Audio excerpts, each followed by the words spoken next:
my dearest young billionaire, what is the highest money you have made? Can you imagine? Have you made $50,000 before? Let be poor. Breathe. Yes, Rodan made it. He made 50 pieces of gold. It was beyond what he actually expected from the king. He did a job for the king, and the king paid him more than he could ever imagine because he did his job perfectly well. Rodan was so happy. How do you feel when your purse is fat? I'm rich. When someone gives you one huge money for a job well done, that's how Rodan felt. And he was walking majestically down the king's aisle just to his home. He enjoyed, was imagining the mansion, the cars was going to own, and it was a beautiful sight to behold. I wasn't there. I can just imagine the smile. Yeah.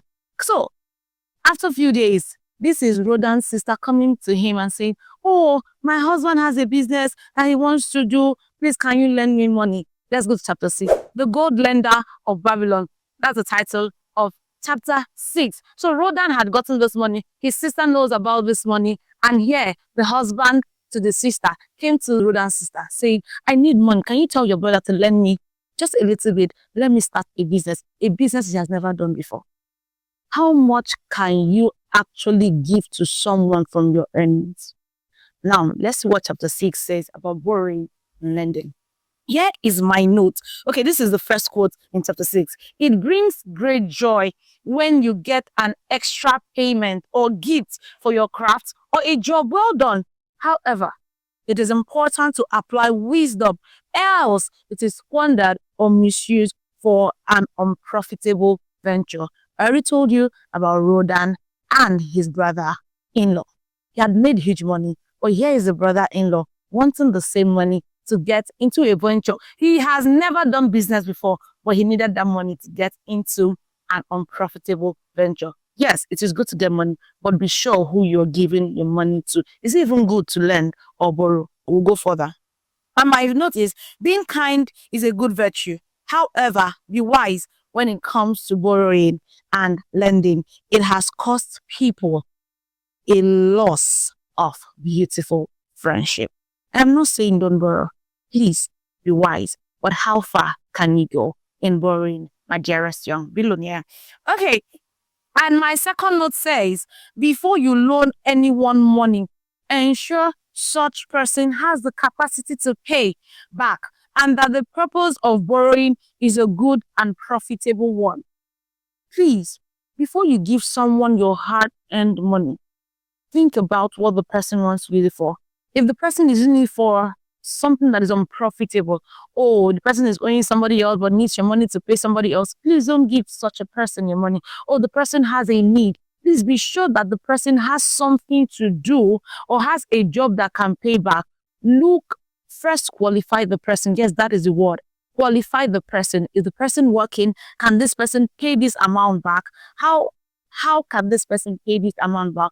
When you check all this, when you've qualified the person and you see that the person cannot pay, even if it's your best friend or your family member, please don't give someone your hard-earned money. It has cost people their friendship and families. Okay, I'll just go through categories of people to lend money. Those who own properties that could be sold to repay the loan. Yes, you can give them money because you're sure it's like a collateral. The property is like a collateral. So they have a document they can give to you and you can give them the money. If they don't pay you back, you have something you can hold on to. Those who have capacity to earn, if they are not working, please don't give them money. And if the money they are requesting for is not commensurate with their earnings, please don't give them money. Then the third category of people, those who have neither property nor assured earning capacity, but have been guaranteed by good friends of the borrower who knows him honorable. Let me explain that. Okay, maybe these people don't have properties, but they don't have a job yet, but we have a guarantor.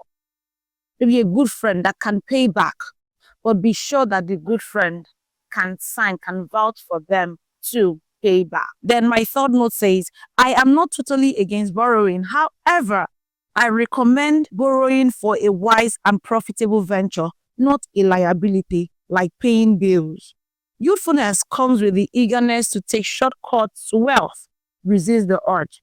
Please, if you must borrow as a young person, be sure of what you're borrowing for. Don't borrow to buy the things, frivolities.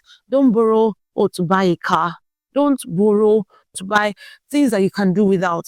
But if it's an asset, if it's a profitable venture, if it's a business that you're sure will yield profits, yes, you can borrow from it. But if it's something you're going to use for expenses, for liabilities, please do not borrow. Wait till you have the money to service those expenses.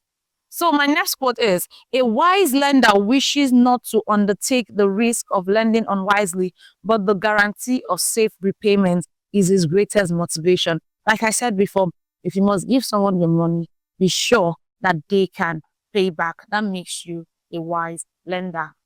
And the next note says, never allow anyone put an emotional obligation on you to give a part of your earnings or reward, except you choose to.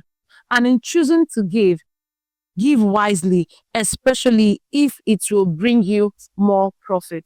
Please, nobody should blackmail you to give them money. I will make sure I will not take any nonsense from anybody. Whether it's family or friend, or telling you, I've done this for you, I've done that for you, and you have a lot of money and you can't give. Please, if that money will not yield profit to you, if you know that they cannot repay, please do not be emotionally blackmailed. I'm not saying don't give. Whatever you part with, know that it's something that will not choke you if they don't repay. Let's go to my next note. So this is my personal lending decision. I call it my loan decision. I desire my surplus funds to labor for others and thereby earn more money. I do not wish to take risk of losing my money, for I have labored much and denied myself much to secure it.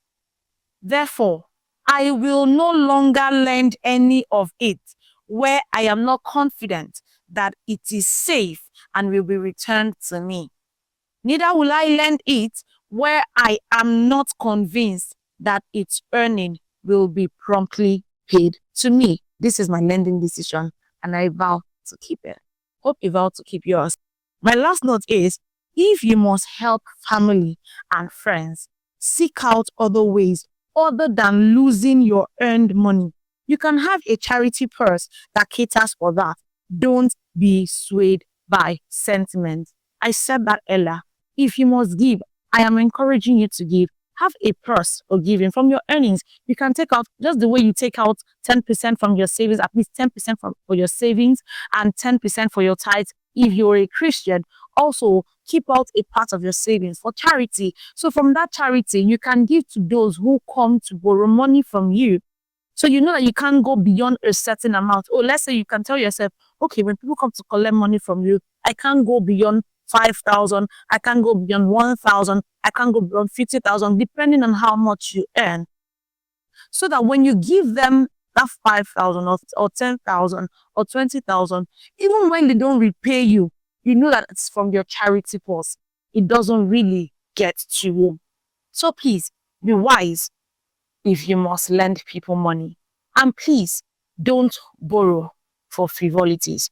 Don't borrow for expenses that do not give you returns. If you must borrow, borrow for a profitable cause. See you in the next chapter, my dearest young billionaire. Thank you.